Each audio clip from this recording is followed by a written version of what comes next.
La Iglesia Evangélica Pentecostal Las Acacias presenta para ti un mensaje de reflexión y cambio, una palabra actual que impactará tu vida.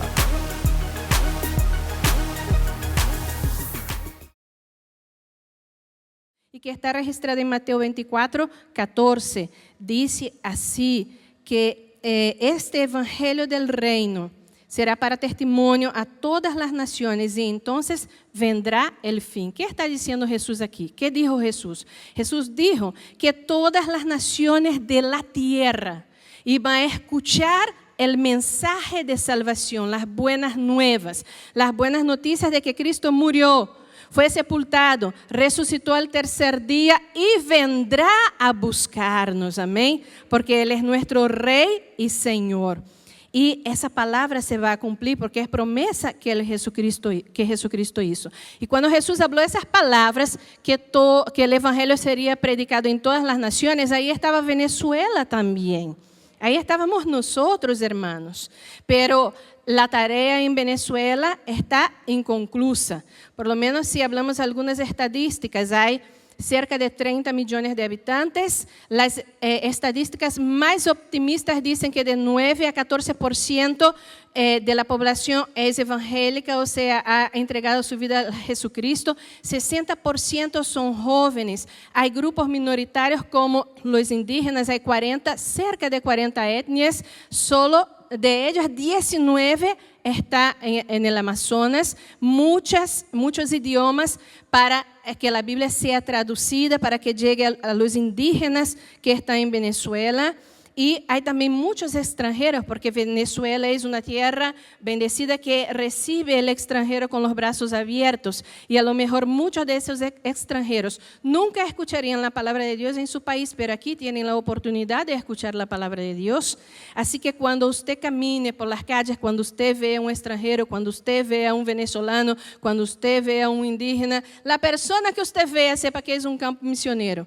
Y ahí a esa persona usted debe anunciar el evangelio. Todos nosotros queremos que el evangelio llegue a toda Venezuela, ¿verdad? Y puede ser que usted se esté preguntando, ¿y qué hacer? Hermana Vania, ¿debo aprenderme un método y salir repitiendo a la gente? Eso es importante que usted aprenda cómo comunicar el evangelio con claridad. Realmente el mensaje de salvación, el mensaje del evangelio es muy importante, pero no es suficiente.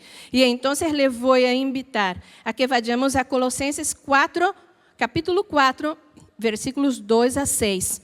¿Habrá alguna llave que abre la puerta a la evangelización de Venezuela y de las naciones? Pues vamos a ver qué dice el apóstol Pablo en la carta que él escribió, que él le envió a los Colosenses, capítulo 4, versículos 2 al 6. Dice así: perseverá en la oración, velando en ella con acción de gracias, orando también al mismo tiempo por nosotros para que el Señor nos abra puerta para la palabra, a fin de dar a conocer el misterio de Cristo, por el cual también estoy preso, para que lo manifieste como debo hablar. Andad sabiamente para con los de afuera, redimiendo el tiempo. Sea vuestra palabra siempre con gracia, sazonada con sal, para que sepas cómo debes responder a cada uno. Oremos. Padre Celestial, te alabamos por tu palabra que es poderosa, que nos enseña, que nos redarguye, Señor, que dirige nuestras vidas. Te agradecemos por ella. Aquí está un pueblo deseoso de oír tu voz a través de tu palabra. Bendícenos, Señor, bendice nuestras mentes, nuestros corazones en ese momento en que tu palabra está siendo predicada. Nosotros decimos que somos tierra fértil y tu palabra cae en nuestro corazón y da frutos, Señor. En el nombre de Jesús. Amén. Muy bien. ¿Qué es la carta a los Colosenses? Es una carta que Pablo escribió desde la prisión. Pablo estaba preso y Pablo recibió a Epafras con un reporte de la iglesia, de cómo estaban los hermanos de la iglesia que había sido fundada en Colosas. Y Pablo escucha atentamente y Epafras le da buenas y malas noticias. Dice que los colosenses están siguen en el Evangelio, están reunidos adorando a Dios, pero hay un gran riesgo, y el riesgo es de que ellos caigan en el error doctrinal. Entonces Pablo pasa buena parte de la carta escribiéndole a los colosenses, enseñándoles y explicándoles las verdades del Evangelio, hablando de la supremacía de Jesucristo y refutando las malas doctrinas, y también dando enseñanzas prácticas de cómo los colosenses pueden vivir la vida cristiana genuinamente. Aquí en el texto que nosotros leímos, nosotros vemos una de esas enseñanzas prácticas. ¿Qué es lo que Pablo dice aquí en ese texto? Pablo habla de la oración en el contexto de la misión de la iglesia. Pablo está hablando de la importancia de la oración en la misión, de las actitudes que debemos tener en esa oración, el propósito y los resultados. Pablo quiere que los santos y fieles colosenses entiendan que la vida exterior, la vida pública del discípulo es una expresión de la vida interior del alma. Él quiere que los colosenses entiendan que la oración secreta que usted, mi hermano, que los colosenses tenían con Dios, esa oración debe reflejarse en la vida pública del discípulo, y eso hace toda diferencia en la tarea de la evangelización. Entonces, en los próximos minutos, nosotros vamos a estar sumergiéndonos en el texto bíblico y vamos a ver que Pablo enseña que una vida de oración garantiza testimonio para llevar una evangelización eficaz. Y él da 3 instrucciones. La primera instrucción que ele dá a los colosenses para que tenham uma vida de oração que garantiza testemunho para levar uma evangelização eficaz é: mantenham a perseverancia em la oração. Versículo 2, que é o que Pablo diz? Perseverar em la oração. Se Pablo estuviera hablando em criollito, ele iba a dizer assim: épale gente, agárrense de la oração.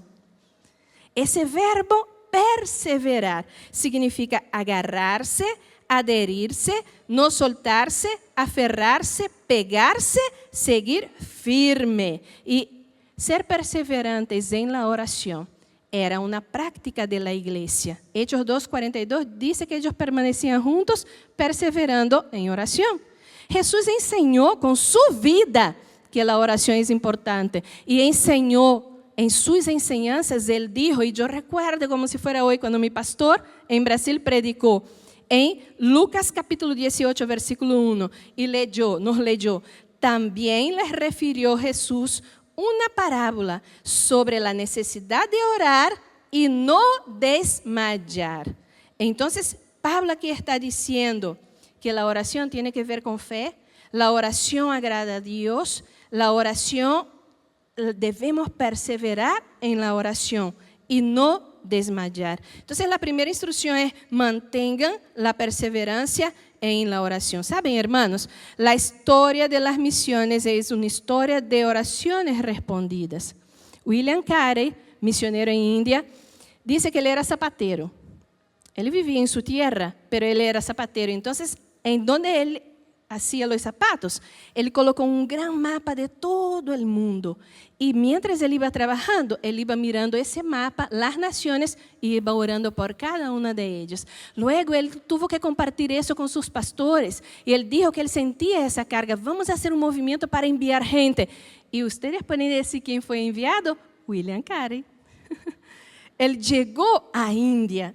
Pero a través de la oración, Dios colocó ese sentir en él. Y Dios respondió su oración: William, te toca a ti. Y William fue a India. Durante 8 años, William Carey trabajó y no ganó un alma. Pero él siguió perseverante y él oraba hasta que logró evangelizar, ser una persona muy influyente en India y contribuir para que muchas leyes injustas de aquel país fueran cambiadas. O sea, para que se cambiara la constitución, imagínense, en la extensión de la obra de ese misionero que comenzó solamente orando por misiones. Allá en el barrio donde nosotros trabajamos, nosotros oramos durante 6 años por la hermana de una persona que se había convertido al Señor.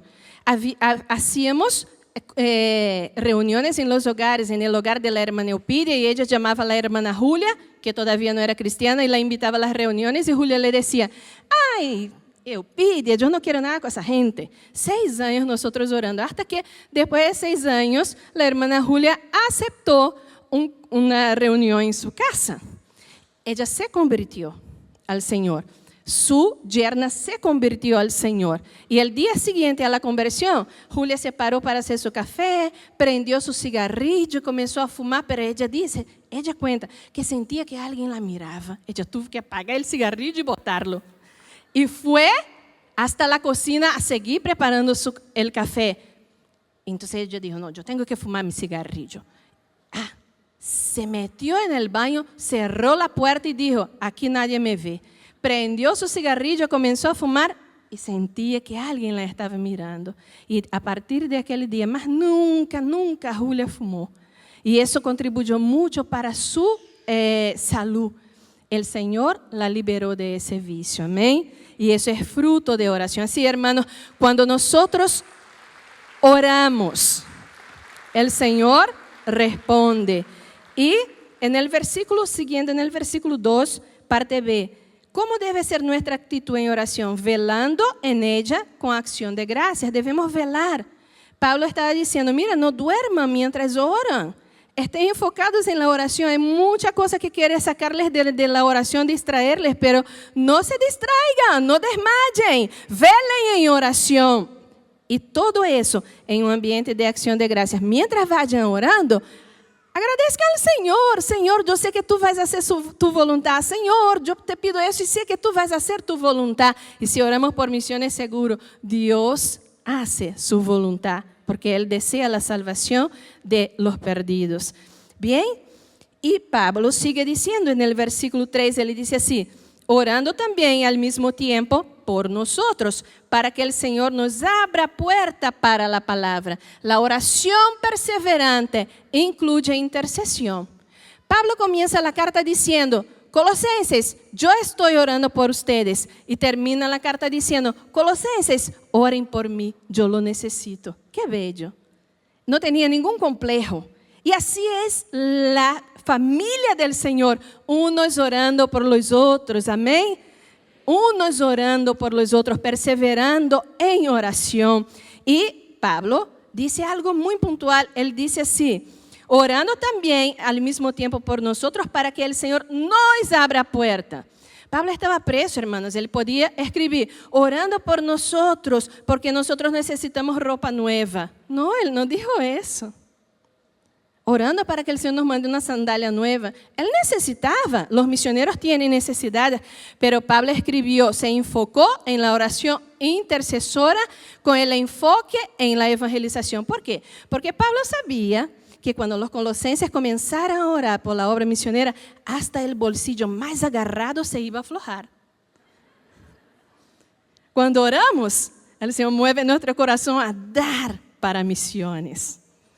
Mientras estamos orando para que el Señor haga la obra en los corazones. Amén. Entonces, la oración, Pablo sabía que la oración era la clave en su ministerio. Y él pide, oren para que Dios abra oportunidades para que podamos predicar.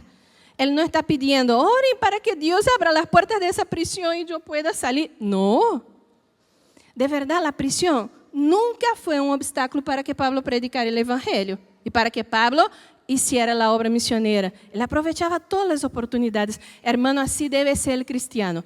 Mientras vamos caminando, por donde vayamos pasando en la dinámica de la vida, donde estemos, debemos predicar la palabra de Dios viva y poderosa que transforma los corazones. Amén. Debemos orar y seguir predicando. Y Pablo finalmente sigue diciendo, a fin de dar a conocer el misterio de Cristo, por el cual también estoy preso. Pablo bautiza la causa a la cual él está entregado del misterio de Cristo. Misterio de Cristo es el mensaje de salvación. Eso de verdad para aquellos que se pierden es un misterio, pero el Espíritu Santo viene y termina con el misterio, que el misterio ya fue revelado en la cruz y en la persona de Jesucristo. Así que cuando usted evangeliza, ese misterio deja de ser misterio y la gente entiende el amor de Dios por ellos. Y que solo a través de Jesucristo podemos llegar al Padre y solo en Jesucristo hay salvación. Y el versículo 4 dice, para que lo manifieste como debo hablar. Pablo sabía que esa tarea no era humana y él necesitaba fuerza, ayuda sobrenatural, intervención de Dios para que él cumpliera la tarea. Hermanos, la oración perseverante abre las puertas a la evangelización. Y cuando seguimos orando, cuando oremos al Señor por misiones, el Señor seguirá obrando y Venezuela será alcanzada para la gloria del Señor. Amén.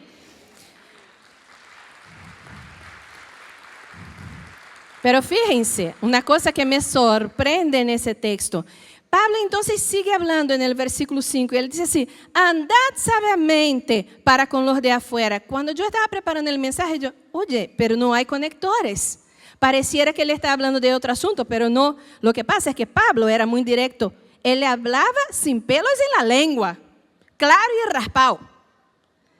Y él está siguiendo la idea. Sean perseverantes en oración, porque la oración les va a ayudar. Y ahí él da la segunda instrucción para que ellos tuvieran una vida de oración que garantizara el testimonio para la evangelización eficaz.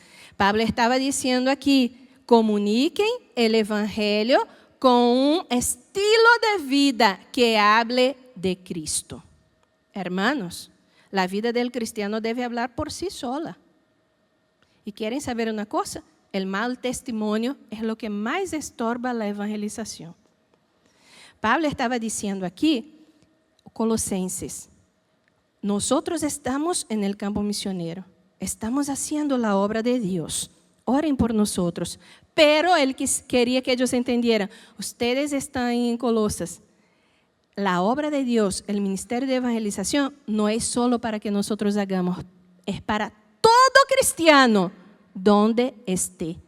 Cuando Pablo dice, andad sabiamente para con los de afuera, él está diciendo, ustedes también deben predicar la palabra, pero prediquen con su vida primeramente. Aunque ustedes no necesiten hablar nada, que su vida sea un mensaje que atraiga a la gente a Jesucristo.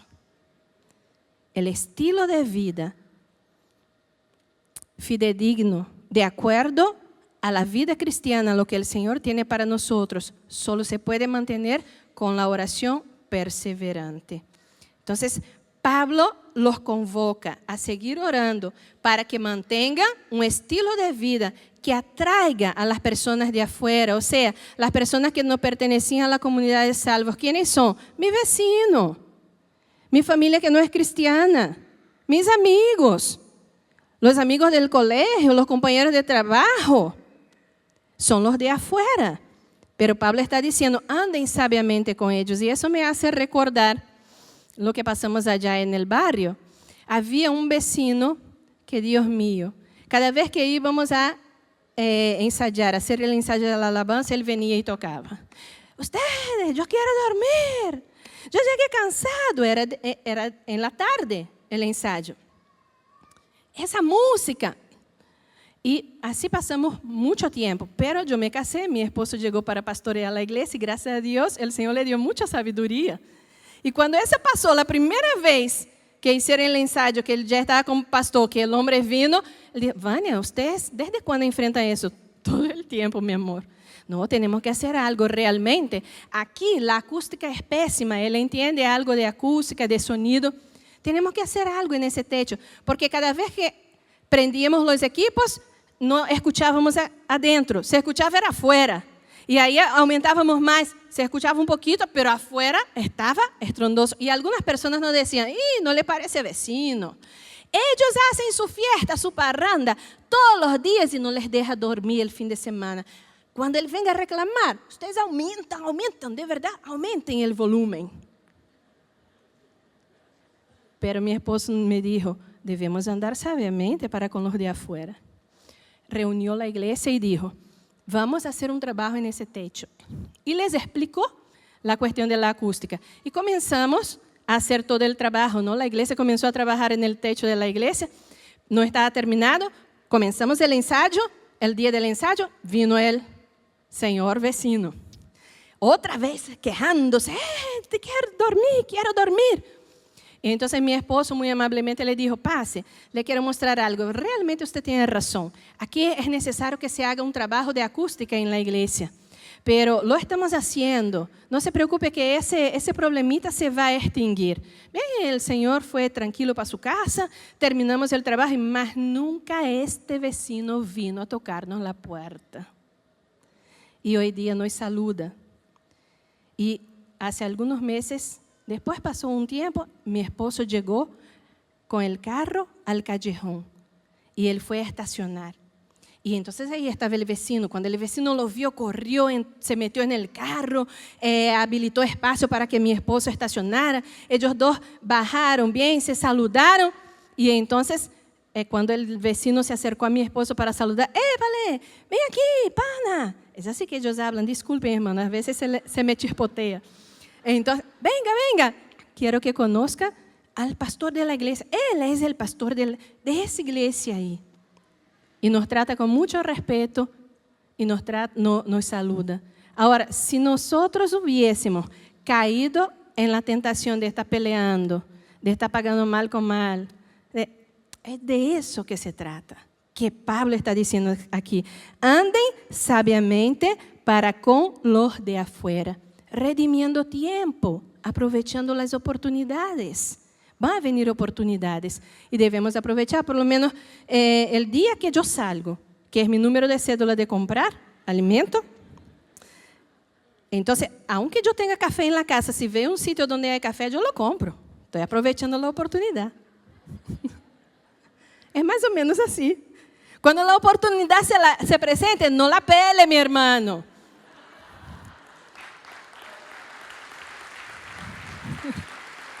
No solo con el café, yo estoy hablando de la evangelización. Yo estoy hablando de predicar la palabra de Dios. Entonces aprovecha la oportunidad de predicar la palabra de Dios cuando se presente la oportunidad. Y la tercera y última instrucción, Pablo está diciendo aquí, mira, para que ustedes tengan una vida de oración, que garantice su testimonio para una evangelización eficaz, cuiden lo que hablan. Yo les dije que aunque usted no hable, su vida es un mensaje. Cuando usted vive la vida cristiana como se debe vivir y mantiene un estilo de vida que atrae a las personas al evangelio, aunque usted no hable nada, la gente le va a buscar. Porque le llama la atención. La gente va a buscar acercamiento. Nosotros no somos ermitaños. Nosotros somos gente que se relaciona. Entonces, la gente le va a buscar. Y aquí es que Pablo dice, cuando la gente le busque a usted, cuando la gente les busque a ustedes, sea vuestra palabra, versículo 6, siempre con gracia, sazonada con sal, para que sepas cómo debes responder a cada uno. Una analogía muy sencilla. La sal da sabor. Sus palabras deben tener sabor. Sabor al evangelio. Sabor a la vida con el Señor Jesucristo. Y deben atraer a la gente a los pies del Señor. Entonces, que su palabra sea siempre con gracia sazonada con sal, y la gente le va a preguntar, y usted va a defender su fe, para que sepas cómo debes responder a cada uno. Ahora, ¿cómo es que nosotros podamos cuidar nuestras palabras? Hablar con esa palabra sazonada, manteniéndonos en oración, hermanos. Y ahí el Señor nos va a fortalecer a hablar lo que edifica. El mundo, hermanos, está convulsionado. La gente está aterrorizada en el mundo. La gente está sin esperanza. Claro, pusieron a Dios a un lado. Pueden venir con el humanismo que quieran, pero si no tienen a Dios en el centro de sus vidas, eso no va para adelante. La vida de la persona, en cualquier país del mundo, en todo el mundo, hay que poner a Dios en el centro de nuestras vidas. Él es el centro de nuestras vidas y solo así nuestra vida de verdad tiene un propósito. Vale la pena ser vivida. Nosotros los cristianos tenemos el mensaje poderoso para esa gente que vive aterrorizada, vive sin esperanza, vive sin paz, porque nosotros conocemos el príncipe de paz, nuestro Señor Jesucristo. Amén. Hable para edificar. Cuidado con lo que habla. Hable para llevar personas al Señor Jesucristo. E vamos terminando. Pablo disse que ele está entregado a essa causa. Efésios 3:1, Pablo disse assim: por esta causa soy prisionero de Jesucristo. Ele estava em prisão por isso. Qual é a causa? La predicação del evangelho, la evangelização. E quero concluir com o versículo 14 de Efésios 3. Porque la misión, esta causa, la causa de la evangelización, no es humana, ella es divina. La causa de la evangelización no es terrena, ella es celestial.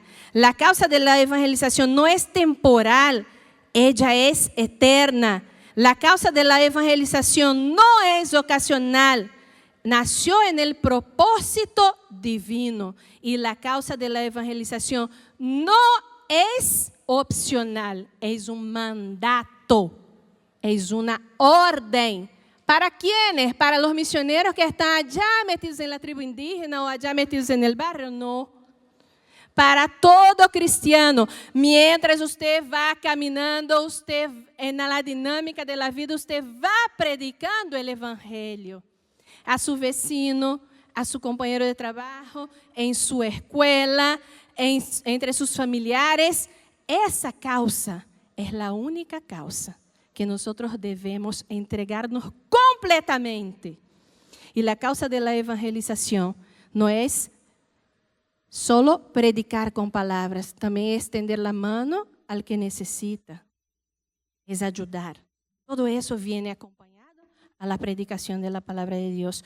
¿Y por qué esa causa era todo eso? Pablo termina diciendo en el versículo 14 del capítulo 3 de Efesios: por esta causa doblo rodillas. Por esta causa doblo rodillas. Hay que orar, hay que orar, hay que orar por la evangelización de Venezuela. ¿Cuántos lo creen? Entonces usted se va a parar ahí donde está.